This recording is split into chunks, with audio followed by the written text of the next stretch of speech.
Hello and welcome, everyone. My name is Stephanie Jackson. I am the Associate Director of Hybrid Programs here at Georgia Tech. And I just want to welcome you to this is our last installment of our Safety Speaker Series this academic year. We do expect this to be a very interesting and engaging session. We're talking about leveraging AI for proactive safety with Zach Ledner. He is the Director of Partnerships at Voxel. He will explore how AI and safety practitioners can work together to uncover leading safety risks in real world environments, build stronger action plans, and scale more effective and objective safety programs. Now, this is your first time here, or maybe you're returning. I just want you to know that this is a safety speaker series that is presented by our professional masters in occupational safety and health. Now I would like to introduce Professor Paul Schlumper. He is the Director of Safety, Health, and Environmental Services and a lecturer in our Professional Masters in Occupational Safety and Health program. He's going to let you know a little bit about our program and then introduce our speaker for today. Paul? Thank you, Stephanie. Good afternoon, everybody, and thank you from the PMOSH program for joining us. Looking forward to this session. I know we have some current PMOSH students online here and even some alum, but we may have some folks that don't know about PMOSH. So I want to tell you a little bit about it and then quickly get into introducing our speaker, Zach Ledner. So as you can see on the slide, PMOSH is a multidisciplinary professional master's program at Georgia Tech. Deals with a lot of different topics: business, leadership, and of course, safety and risk management. It is a 2-year program, and primarily it is off-site or virtual. There are 3 visits to campus, beginning, middle, and end of that 2-year period. But during those 2 years, you will take 10 classes, and you will go through a variety of topics related to occupational safety and health. As you see from the slide, the final class is a capstone project. So you get to work with a smaller group and develop a safety and health solution to a real world problem. So, and of course, one of the many benefits of this program is that you earn a graduate safety practitioner designation in addition to your PMOSH master's degree. One of the things that I like the most about the PMOSH program is that you go through this program as a cohort. So you and a group of students will go through all of the courses together. Over that 2-year period, you'll get to know each other very well, and you'll experience everything as a group. So we will be telling you a little bit more about the PMOSH program towards the end of this program. But let me go and get into our speaker. Once again, thank you, Zach, for joining us today. We truly appreciate your presentation, and I'm looking forward to it. Let me tell you a little bit about Zach. Zach Ledner is the Director of Partnerships at Voxel. He bridges the worlds of safety, insurance, and technology. His background spans insurance, program management, strategic partnerships, gives him a very broad perspective on how safety initiatives are evaluated, supported, and put into practice. His presentation focuses on real-world deployments and measured outcomes of technologies like computer vision and AI in modern safety programs. So with that, I'm going to turn the program over to Zach. Thank you, Zach. Perfect. Well, thank you, Paul, and thank you everyone for having me here today. Really excited to talk about leveraging AI in proactive safety. And to do that, I'll take a moment just to share my screen here. All right. I'll assume everyone can see it just fine unless someone tells me otherwise. But yes, looking forward to talking about leveraging AI in safety.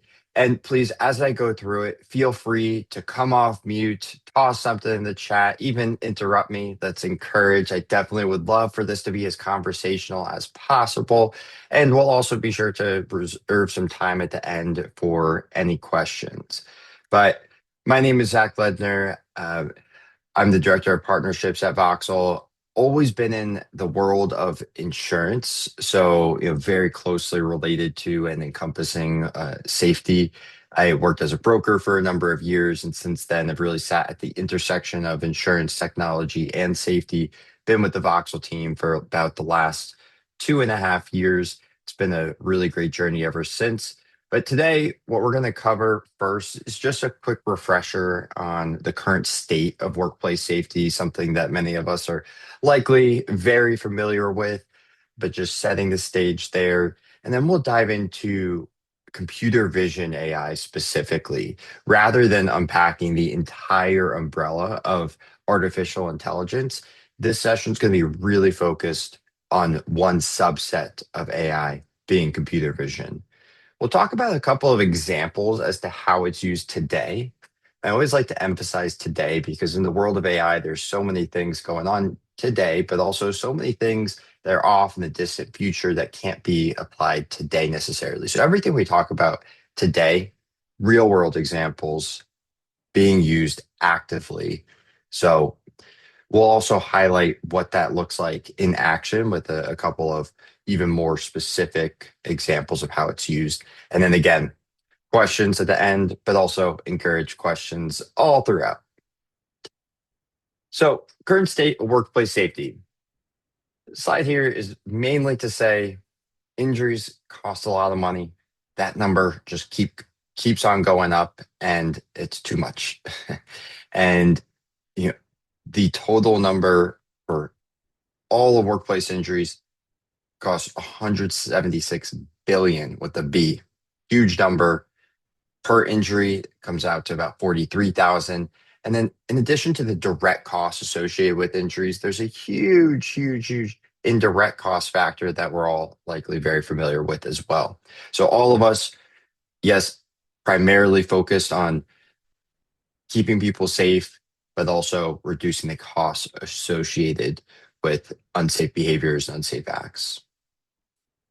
And I won't spend more than a moment here because this is very 101 level, other than just to say that a lot of tools today are really focused on mitigating risk after the bad stuff happens, right? Using a lot of that lagging indicator data, the recordables, lost time cases, or God forbid, something more severe like fatalities. A lot of the tools that we'll talk about today within the world of computer vision fall into the lower half of this pyramid in the bottom section that really aim to spotlight the near misses and unsafe conditions with ease, because historically that's been a challenge and it can be quite manual as well. So, computer vision AI, even NIOSH identifies that computer vision is having an impact within the world of safety. And I love their definition. It's really quite simple at the end of the day, the way they put it, which is that computer vision is when computers are trained to learn patterns in images or video. And I think that's a real concise definition from Jay over at NIOSH. Couple of examples, starting with one that most here are probably pretty familiar with, and one that is probably the most commonplace of all of the examples that I'm going to talk about today, which is AI dash cams, and spotlighting this company, called Netrodyne, that has great AI dash cams, been around for the better part of 10 years. And not only do they capture events like this, an accident on the road, but importantly, they capture risky driving behaviors, uh, within the cab and any hazards on the road, helping the driver be more proactive, but also helping the safety team coach and steer, no pun intended, steer the driver in the right direction from a safety perspective. And these AI dash cams, they capture loads of data beyond just the video footage itself, G forces, harsh braking, acceleration, and all of those details, those insights help safety teams be more proactive when coaching drivers. Similarly, Rapid SOS, a company out there that's using computer vision to monitor cameras that have sites on facilities to detect things like fires, as we see going on in this example here. And then they coordinate emergency response based off of what they're seeing, based off of what the computer vision is detecting. And one thing I think is pretty interesting about this company and other similar companies is not only are they using existing security cameras to monitor for hazards and for issues like this, but once something's reported, they also do a social media scan, right? In today's day and age, people are always posting even, the worst things you'll find on social media. And if someone's posting about, maybe there's an accident, maybe it's a fire, they can do that scan and use computer vision to identify if that is something that needs to be responded to, and then ultimately coordinate that response, even based off of social media posts, all using computer vision. And we're seeing a common thread here now of integrating software, this computer vision software, with existing security cameras.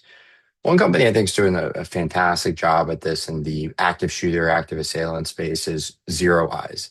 They connect with the cameras, and then in near real time, just 3 to 5 seconds, they can detect whether someone's holding a gun or some type of weapon on, say, a school property, hospital, mall, public places. And that 3 to 5 seconds is super important because sadly, we all know that every second in this world matters and could be the difference between a life saved versus lost.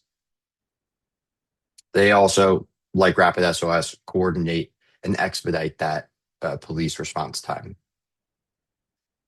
And our last example for computer vision today is Voxel, the company that I'm fortunate to work for. Voxel's been around for the past 5 years, and our computer vision AI software integrates with existing security cameras, much like some of the other examples that we've gone through. And once we connect with those cameras, we're monitoring for all sorts of safety hazards, physical risks. And for us, it's really about capturing the near misses, the close calls before they turn into something more severe. And our aim is really to equip safety professionals with the data and the insights about where things are happening, how often things are happening, enabling them to be as proactive as possible. We're fortunate to work with some global and leading companies, CVS, Albertsons, Macy's, Dick's Sporting Goods, and we are deployed across 250 locations or more around the globe. Now, what do we actually detect and how does it work? So, Voxel detects events in 5 key areas. Starting with ergonomics, we take a look at improper bending and overreaching. The way in which we do this is using REBA, the Rapid Entire Body Assessment, as our scoring algorithm behind the scenes. PPE, pretty simple. Are employees wearing what they're supposed to or not? Hard hats, safety vests, gloves, bump caps, hairnets. Now, I do want to call out a couple of things. AI is great, computer vision is great, but it does have some limitations. Give you an example. We often get requested to do detection of safety glasses. They're often transparent, they're hard to see. And for Voxel and for many other companies, we have a high standard of accuracy. For us, it's 98% or greater. We're not there yet for safety glasses specifically. And I would say the rule of thumb with computer vision is if you can see it with your own 2 eyes when looking at the video footage, then so can the AI.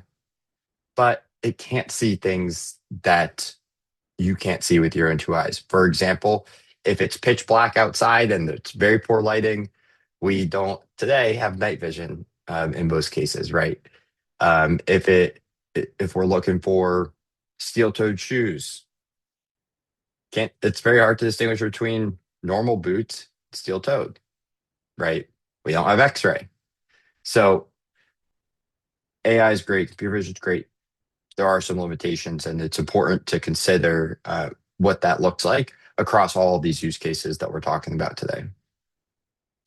Vehicle safety, monitoring for really all types of vehicles. You're seeing on the right-hand side, primarily powered industrial trucks, forklifts, pallet jacks, things of that nature, but this can be used for semi-trucks, normal passenger vehicles, and really anything in between. And we're monitoring whether they're speeding, are they stopping where they're supposed to, are they getting too close to one another, or perhaps too close to pedestrians. And area controls. We look at liquid spills. This could be a small wet area presenting as a slip, trip, fall hazard, or a huge spill, maybe product leakage. Maybe there's some type of flooding going on. No pedestrian zone is someone going into an area where you never want to see them. No vehicle zone, pretty similar. Obstructions, this is monitoring for whether an object is just simply somewhere where you don't want to see it. Take, for example, a pallet that is, let's say, blocking an emergency exit, something that if OSHA's walking through, they would not be too thrilled with. Or product that maybe is just cluttering an aisleway and creating an unsafe work environment. And working at heights, particularly without proper fall protection. And working under suspended load, think about cranes, moving say steel beams or really anything for that matter. We certainly don't want anyone walking underneath that, but we can call that out. And then I'll touch on one last one under area controls, which is temperature detection. This is an edge case where we're using thermal cameras to monitor the temperature of product. So we could think about it from a food safety perspective or a general spoilage perspective. If it exits a safe temperature range, then we can call that out. Lastly, with operations, we do some open door duration detection and some parking duration detection as well. But this is what Voxel is really detecting out of the box today. And Voxel doesn't need to be on all cameras within the facility. They might have hundreds. Typically, we're just on a subset. And I'd say for safety professionals on this call and for up and coming safety professionals, looking at a tool like Voxel is certainly a tool to help guide you to do your job to the best of your ability. But as you have perhaps your own, if you're working for a company that is evaluating a tool like this, or if you are working as a consultant for a company that is evaluating a tool like this, it's an incredible opportunity to provide guidance to them about where they should apply these AI features, which cameras should it be on, right? Maybe it's on 10 or 15 throughout the facility, but you have the knowledge and understanding of their operation to advise them on the implementation of something like this. Now, Voxel integrates with existing security cameras, right? We are camera agnostic. It can be on all different types of cameras, even camera systems that are 20 years old. It's a pretty seamless process. The other thing I'll add here that's important to note is we are not doing any facial recognition. We're not identifying employees because we don't want for this tool to come across as punitive and individually focused. Rather, it's more about coaching in the aggregate and making process changes or engineering changes. So this is what Voxel and maybe similar systems are capable of detecting. In a moment, I'll talk a little bit about how users actually interact with this data. But I do want to take a moment to pause here to check the chat for any questions and encourage that anyone come off mute or pop any questions in the chat about what computer vision is capable of detecting and maybe how it works. Feel free to put something in the chat or come off mute.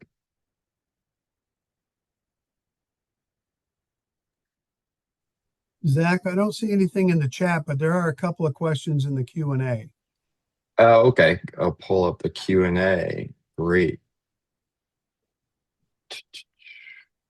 All right. So we got three questions coming in. I'll answer a couple of these now and then maybe save some for the end. So one question, what have you seen as the most effective way to translate AI generated insights into actual behavior change on the floor? And how do you engage associates in that process?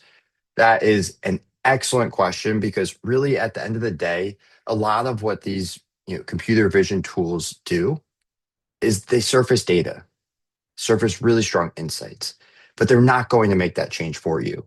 If no one's making those changes, then these tools really aren't all that valuable. So how we make that change, how we implement it is what it's all about and what many of the roles for you all will continue to be over time. And I'd say the most effective way to really translate that data, this will become more clear as we dive into a couple subsequent slides that highlight how the data is presented, because it's not just a log of video clips that you got to click through. But the one of the primary ways to adjust behavior is to first look at some of the opportunities for process changes. When we think about the workforce, no one walks into work saying, "Today I really feel like being unsafe. I don't care," right? They want to be safe. Sometimes they're just not equipped with the right tools, the right resources to be safe. And Voxel provides, and similar tools provide broader context about the work actually being done, how it's being done, and might lend some insight to, what? This actually isn't a behavioral issue. This is more of a process change. And if we implement this, then the associates will be more pleased with the path forward rather than us just slapping them on the wrist every single time we see someone, let's say, improperly bend or operate unsafely on a forklift. So I'd say focus, first on the process and then, secondarily on the behavioral aspect. One other quick anecdote about how we've seen it be effectively communicated to associates is if it's someone in, say, senior management, maybe it's VP of safety, safety director, is for them to first and foremost openly communicate what this tool is, why it's there, how it will be used, how it will not be used. And then secondarily, to create a program, and we had some of our clients do this, a caught you being safe program. So while Voxel spotlights sometimes people doing things that they shouldn't be doing, it also might spotlight things that they should be doing and to celebrate that. And okay, great, we caught 10 events of team lifting. Let's celebrate that. Gift cards, pizza, whatever it might be. So those are just a couple of thoughts on how to convey, how to implement change. Um, I'm seeing a couple other questions coming in. I'll come back to these a little bit later on, but I'll keep it moving for now. But really great questions. Please do keep them coming. So just a couple more specific examples, and I'll play 4 or 5 video clips here, and then we'll dive into how users actually interact the data. Some of these are pretty interesting to take a look at. And this one here, we have this individual wrapping product backwards, and this other one on the pallet jack. And Voxel picks up that they just get way too close for comfort. Way too close. Any closer, and this could have been a serious injury, right? Couple of interesting thoughts on this one, and I'm sure some of you are spotting this. If we watch it again and pay attention closer toward the end of the video clip, they don't even react.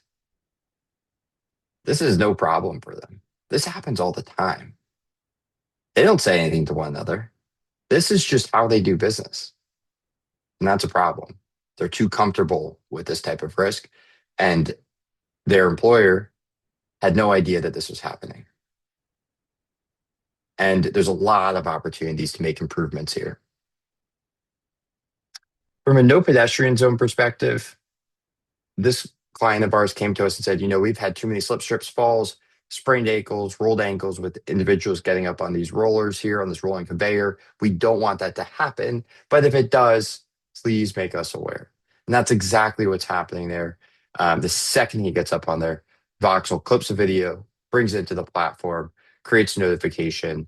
And these no pedestrian zones, highly customizable.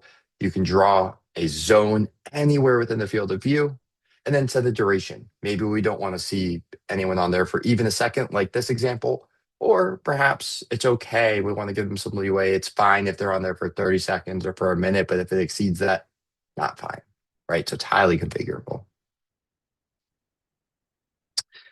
This is an interesting one that I often like to talk through, and it's one of our heavy metals manufacturing clients. And if you take a close look, first thing that you'll notice is that they've invested a great deal of care into engineering out ergonomic risk in a lot of these stations here, right? They have the lift and rotate tables, the drawbridge conveyors. And when we talked to them about monitoring for ergonomic risk in this area, they said, no need. We're fine. We said, well, why don't we just turn on that feature in this area? and we'll see what we capture. No harm in doing that. Just some data, some insights.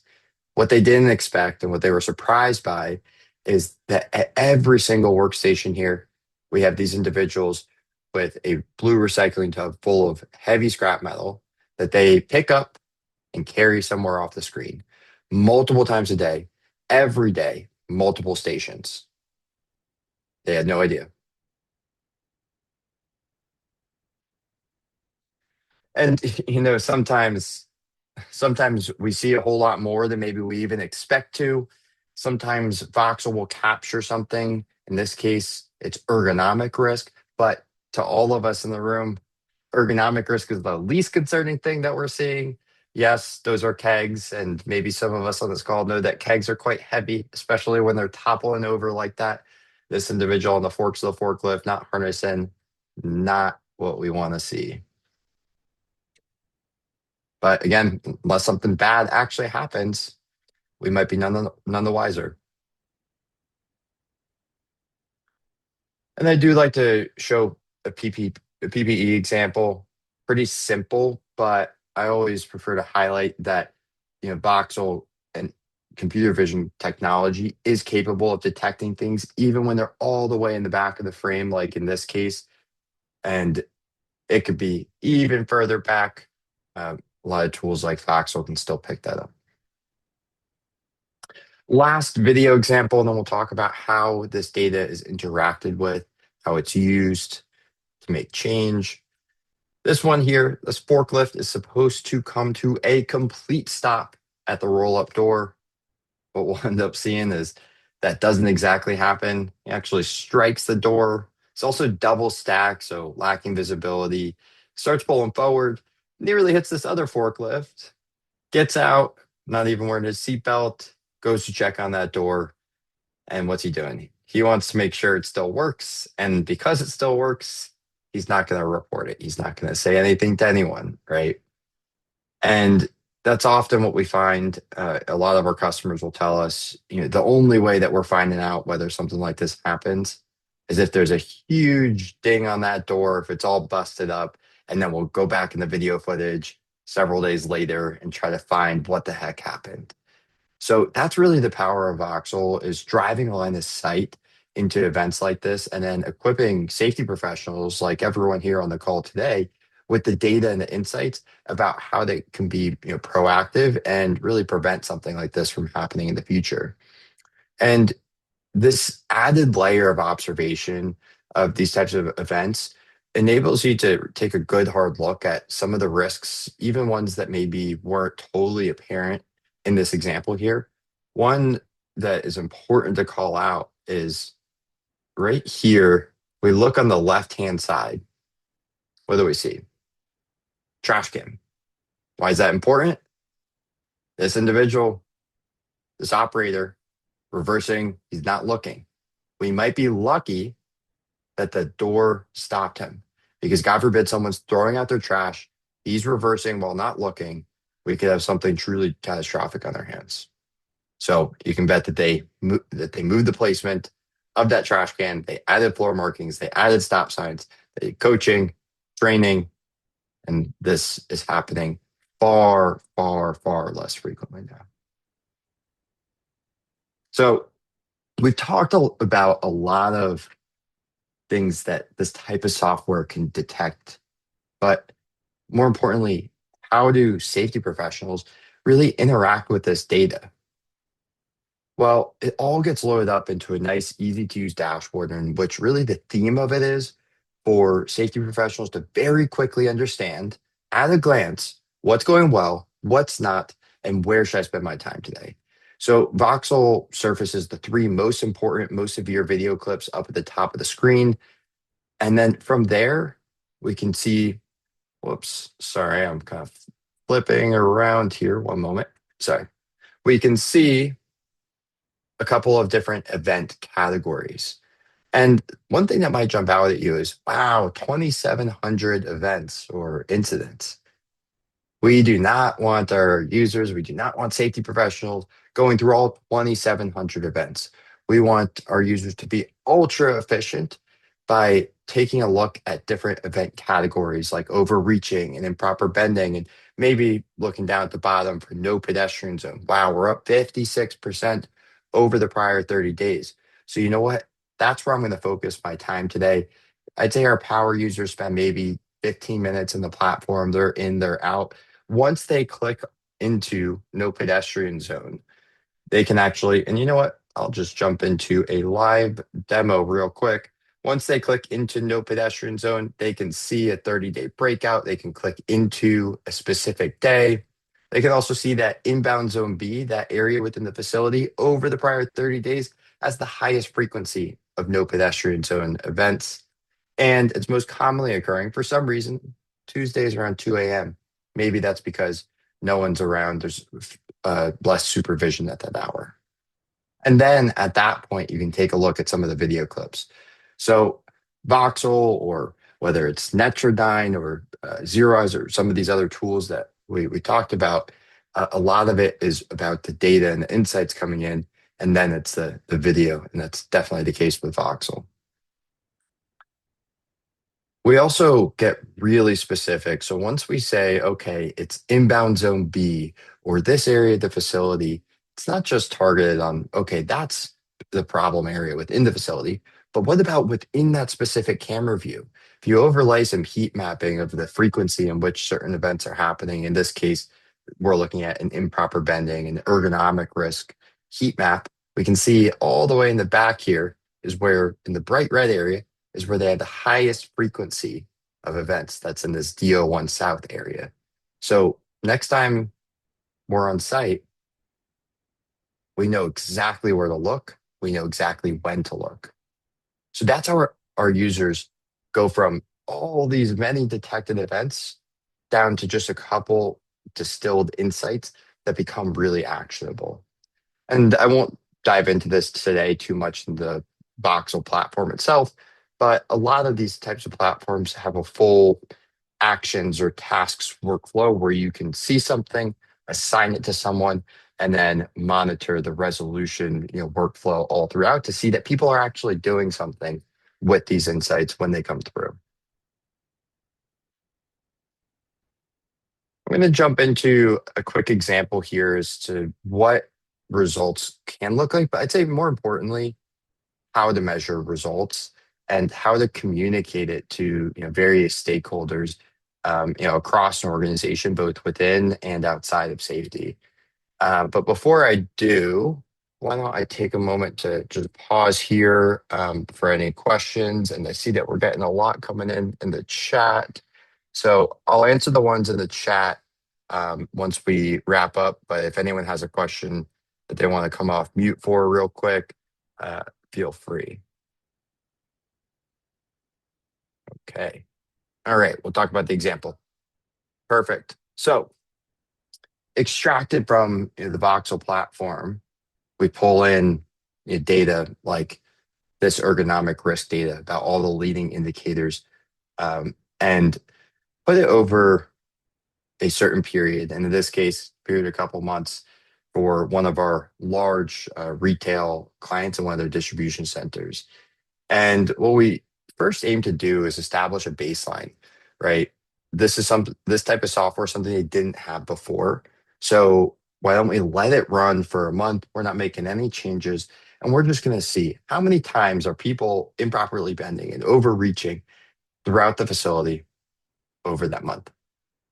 Then we get a lot of insight, make some changes. In this case, these changes for this client were pretty simple, a lot of low-hanging fruit. I mean, it was pick sticks, step stools, every day in pre-shift meetings, playing some of the Voxel videos, looking at some of the data, a big TV where they play them on, and just doing some coaching and really some reminders in every pre-shift meeting.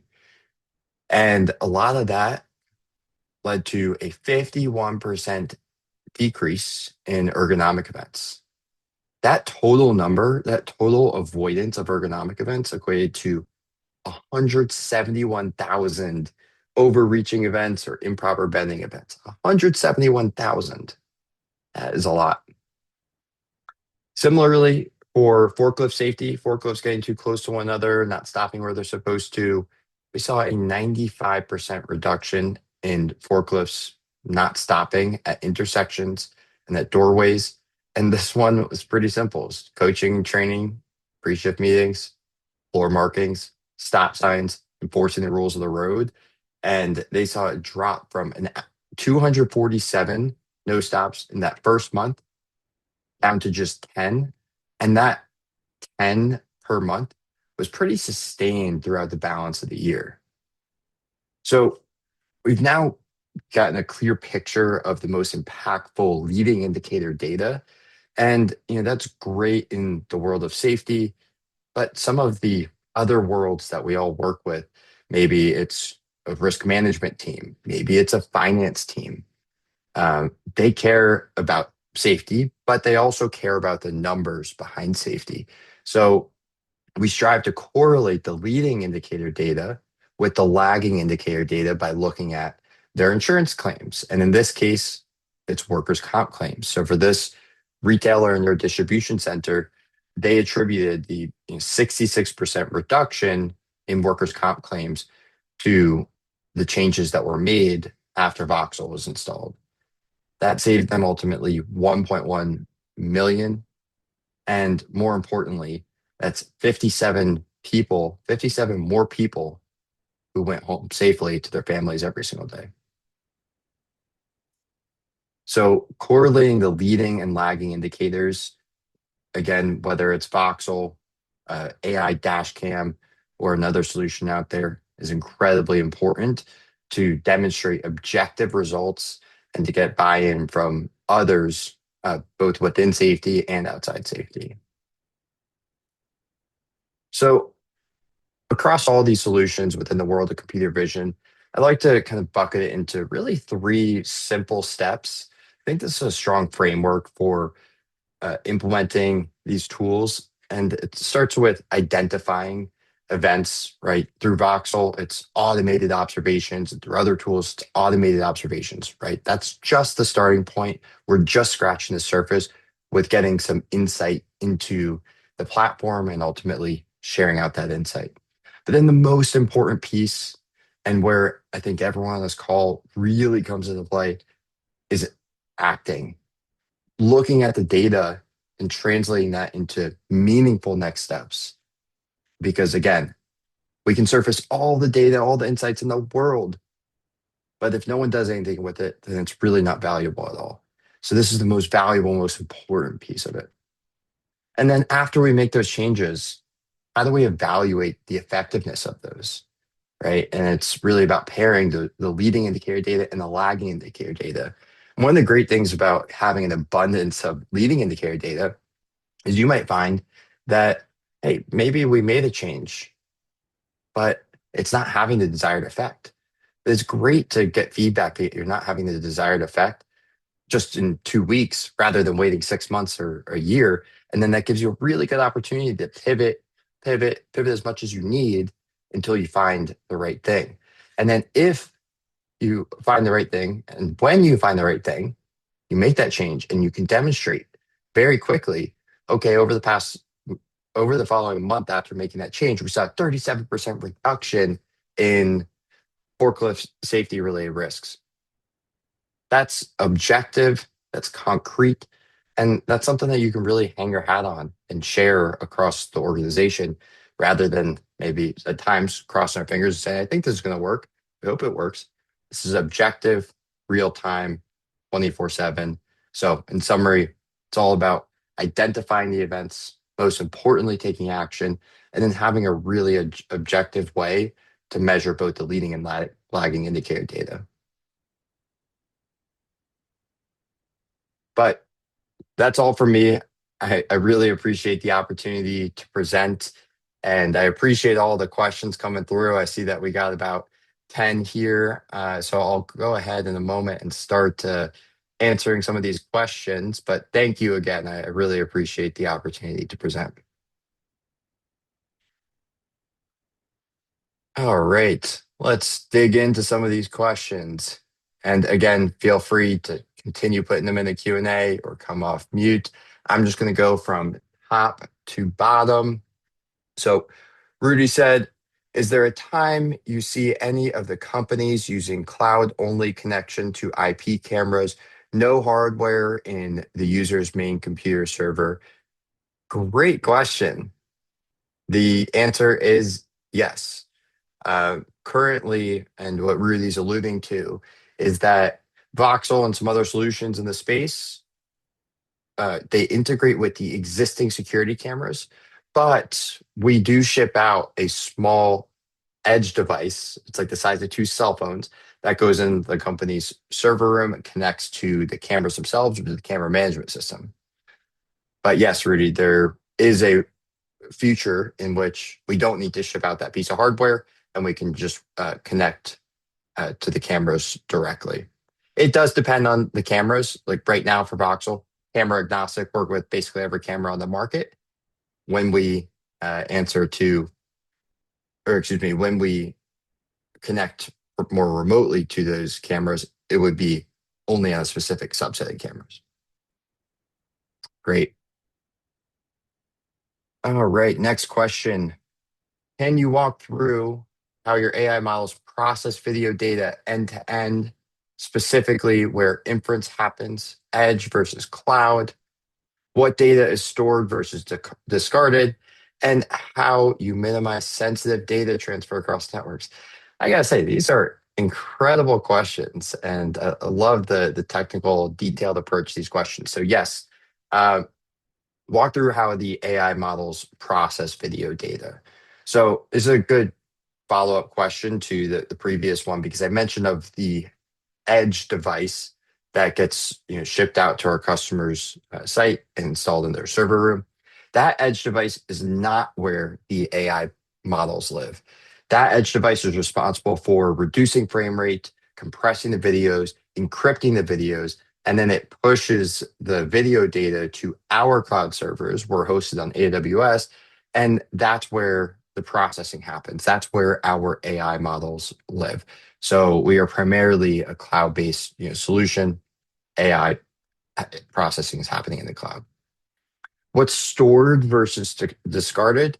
Natively, all of the video clips, just the 30-second video clips, are stored in the platform. And I say 30-second, it's could be 10, could be 40 for each of these events. Everything outside of the event clip itself is immediately discarded. The event clips themselves are retained natively in the platform for about 6 months. That can be increased or decreased depending on our users' preferences. And then we minimize sensitive data transfer across networks. Edge device is fully encrypted. Um, and then we also do not collect any PII, any personally identifiable information. As mentioned before, we don't do any facial recognition or employee identification. We operate in states that are very strict and geographics where they're very strict on data privacy, data security, like California with CCPA, Illinois with BIPA, and the EU with GDPR. We're compliant in all of those places. So always happy to dive deeper on that one, but really great question. Moving on here to Mark's question. Is this safety specific or are there other integrations for business processes, i.e. lean manufacturing, time studies, work step process verification? Excellent question. Right now, we don't have too much in the way of integrations, whether it's a EHS management platform, an LMS, or other, let's say work step process verification. In the near future, we will, and others in this space will as well. And then as to whether it's safety specific, I'd say we certainly have some use cases that are operations focused, and we're definitely expanding more broadly into operations. Safety is still our core focus and will continue to be our core focus, but there will be more operational use cases in the very near future. Next question, let's see. I see in your examples where facial features are masked. Do you offer more advanced anonymization options such as full body masking or abstraction techniques that remove identifiable attributes like vest color or role indicators to ensure complete associate anonymity? Yes, we do. I'll keep that one pretty short and sweet, but full facial and body blurring. Uh, so absolutely. Jordan says, you mentioned that there is no facial recognition for the system that is used. And sorry if reading the questions I'm a little all over the place. Sometimes on my end they bounce around and I'm juggling it. But how does this lack of identification ensure that safety managers are able to intervene and rectify unsafe practices on a timely manner? Really good question. So often, we find that our clients get the most value out of Voxel when they can make decisions and take actions based off of a trend, based off of something that's happening frequently, rather than something that maybe is just a one-off. So most of what they care about is the data over time. Now, of course, if they do see something really egregious and they need to, focus on that individual, they still can. We're just not going to tell them who that individual is. But the reality is, if there's a video clip that's getting pulled in, dock door 12 at 10:30 in the morning, that safety manager likely has a pretty good idea as to who that is. And I would bet that the safety manager who wants to have those individualized discussions is opting to not have the facial and body blurring. So likely they could make out who that person is and have that more one-on-one conversation if they wish. Byron says, can Voxel system work with older or non-standard camera setups, or do companies usually need to upgrade their infrastructure first? Excellent question. Voxel is camera agnostic.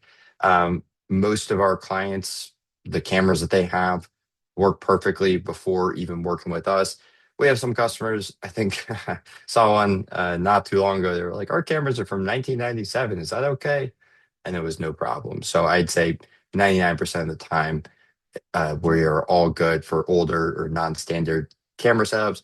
I'll add that the main requirements for us are that the cameras have greater than 720 pixels, which most cameras in the last 20 years do, and that they have something called real-time streaming protocol, or TSP for short. Let's see here. Rudy says, are there any crossover or collaborative activity with companies like Voxel and Tumiki being ergonomic uh, IA specialists? That is such a good question. We talk about this quite a bit. So first thing I'll say for this question is, for those, I imagine most are familiar with Tumiki, but Tumiki has some similarities to Voxel's ergonomic feature in that it's a point and shoot ergonomic assessment. You bring your phone over, film an employee doing the work, and then it'll give you a bunch of great recommendations about how to improve from an ergonomics perspective. To highlight, first and foremost, Voxel and Tamiki and other tools alike are complementary. We don't strive to do what they're doing, and they don't strive to do what we're doing. And what I mean by that is, Voxel's ergonomic risk assessment is really the wide end of the funnel. Voxel will tell you that you're having, 1,500 ergonomic events in these areas during these times. And we're in the cameras in the ceilings pretty far away. So it's about, kind of that broader data, but we're not, getting really focused and talking about angulation and really all these granular details, whereas Tamiki is. So how's it complementary? Well, Voxel might tell you that most of the ergonomic risk is happening between the hours of 9 a.m. and 12 p.m. near Doctor 12 on Tuesdays. So then where are you going to go use Tamiki? Because you can't use it everywhere. Well, you use it there at that time. And then Voxel can help to monitor, say, over the past 6 months since Tamiki was implemented, this location saw a 27% reduction in ergonomic events. Really, really good question. All right. Looks like we still got 9 more. To Paul, Stephanie, Justin, feel free to let me know how I'm doing on time. I'll try to get through as much as of these as possible in the remaining time that we do have. But if you got to cut me short, just let me know. Yeah, we still have some time, Zach. As long as you have some time, let's keep going. Cool. Great, great, great. All right. Next question up from Dovey is, while anonymity is critical for building associate trust, do you have experience enabling individualized private feedback loops that allow associates to self-correct in real time, such as personal alerts, localized visual cues, or audio notifications without broadly exposing identity? I love how you're thinking about this. Lots of really, great ideas and really great question overall. I would say, to answer the question simply, no, we don't. We don't have personal alerts, localized visual cues, or audio notifications, but we do think about some of those, and perhaps you'll see some of that in the future. And another question from Dovey is, on the analytics side, are you able to track and report on metrics like frequency of risk alerts, time to correction after notification, and recurrence rates to measure sustained behavior change? Yes, we are. That is all built into the platform. Erica asks, what are the biggest challenges in implementing computer vision systems for workplace safety? So that's a loaded question. I could probably take up the rest of the time answering that. And it's a really good one. I would say the first challenge is that this stuff is new. A lot of people aren't familiar with, first and foremost, how to even, you know, buy or budget for software like this, and get buy-in from others that they might need to internally. And with new things, with change, there's always challenges to navigate. Secondarily, I would say that because this is new, it's creating a lot of new data points. And I'll tell you, Voxel and other similar tools, they can be overwhelming at first. It's data you didn't have, and it's a lot of data. And you saw earlier in that screenshot of the dashboard, 2,700 events. That's a lot. And sometimes people look at that and say, wow, I've got to go through all of these. And Voxel's messages, please don't. You don't need to. Focus on the trends, focus on the heat mapping, focus on some of the other more granular insights that push you in the right direction of understanding the root cause of that problem rather than just looking at examples of the problem itself. And it takes time to coach and train people to kind of shift that mindset and understand how to properly work with the data and have it not feel overwhelming. So really good question. All right. Is this cloud-based or do you allow client server hosting? We have strict trade and military restrictions on data hosting. Really good question. Right now, it is primarily cloud-based. We certainly navigated some situations with DoD contractors and things of that sort, but that can definitely be a tricky point of contention if it must be on premise. Voxel isn't necessarily checking that box today, but I imagine at a certain point in the future we will. So stay tuned. Louis says, how would you monitor toxic gases with AI models that may be present in the room but not obvious to the naked eye? That's a good question. I don't know. Just going to be honest there. That would be pretty cool if we could. But I don't know that we will be able to do that anytime soon, but that would be great. Davi asks, what does your typical timeline to look like to train or adapt your models for a new environment or introduce a new risk focus area, and what level of customer data labeling and configuration is required to get there? Such a good question. For us, it takes about 2 weeks to go live, and that's can be pretty quick because we don't need to train our models every single time we enter a new environment.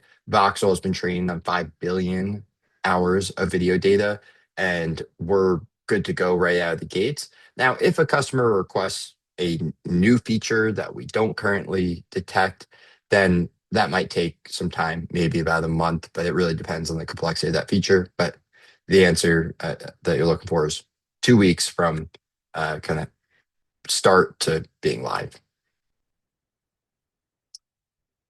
What about application to lone worker situations? Voxel can monitor when someone is in an area where they shouldn't be, can monitor when there's only one person in that area, can monitor when there is someone that is supposed to be in an area that is not in that area. So we can touch on like absenteeism as well. But I hope that helps answer the question. And if anyone has any other questions in the remaining couple of minutes we have, feel free. But love the engagement, love all the good questions coming in. And if a question pops up tomorrow, a week from now, whatever it might be, feel free to reach out to me separately as well. We have one more question that just came in from Erica. Is Great. computer vision designed to suggest corrective safety actions and give an analysis of improvements? That's a very good question. So, Voxel specifically, we do provide a couple of recommended actions based off of what our AI is observing. But I will admit, it is rather generalized and it's not incredibly prescriptive. And I think it will continue to stay that way. And that's where it's really just such a strong opportunity for the safety professional to come in and really impart your wisdom and suggestions in that process. So AI surfaces it, expert comes in and provides that recommendation and really completes that loop rather than the AI trying to do all that itself. I'd say for us, when we recommend an action, it's mainly to start the accountability loop to say this is an action that's been created and has been assigned by Stephanie to Paul. Now, Stephanie can follow Paul's progress in remedying that issue over time. That's where we mostly see these recommended actions like come into play in that kind of feedback loop there. Great. Well, I think that was a great set of questions for you. That was like 20 minutes of questions. Very good. Thank you all for Love that it. engagement. Indeed. Thank you all for that engagement. We want to thank you, Zach, for taking time to join us today. I do want to just let everybody know this is the last event of this academic year, but we will soon begin planning our speaker series for 2026, 2027, and that will begin in the fall. And just to remind you that this safety speaker series is brought to you by the Professional Masters in Occupational Safety and Health, known as the PMOSH program. So we invite you to learn more about the PMOSH program and receive program updates by scanning this QR code or visiting that site listed as well. Our admission cycle for fall 2027 will start beginning later this summer. And I think I just want to thank again everybody for attending. Zach, thank you for your time today. We truly appreciate your time and your expertise. And everyone else for joining us today, this afternoon, to hear more about this particular topic. And we will hope to see you at our next event later on this year. Perfect. Well, thank you so much, everyone. Have Thank a you, great Zach. Thank you, everybody. have a great afternoon, everyone. Thank you.